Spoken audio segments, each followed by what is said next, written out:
All right, give me just a minute. All right, good afternoon. I will start off with a statement on Gaza. The Secretary General condemns the death of at least 18 people, including children, women, and 6 UNRWA staff in Israeli airstrikes that hit a school serving as a shelter in Nuseirat on September 11th. This incident raises the number of UNRWA staff killed in this conflict to 220. The Israeli Defense Forces have stated that they had targeted a command and control center in the compound.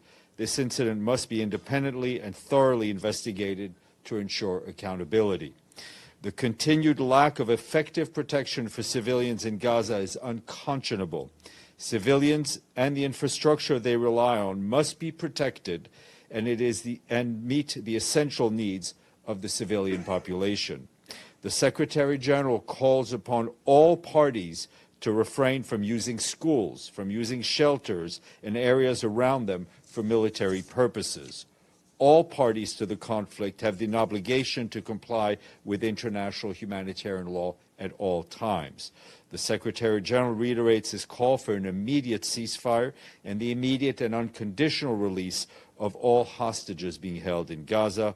This horrific violence must stop. And just an update for you on the polio vaccination campaign. This morning, the Secretary General spoke at the global call on the Summit of the Future, which was also I want to add that Joyce Masuya's deadly attack in Donetsk come amidst growing hostilities in other parts of Ukraine. In the northeast of the country. I have 2 questions. The first one is about the upcoming announcement by the United States that it will support 2 permanent seats for Africa in the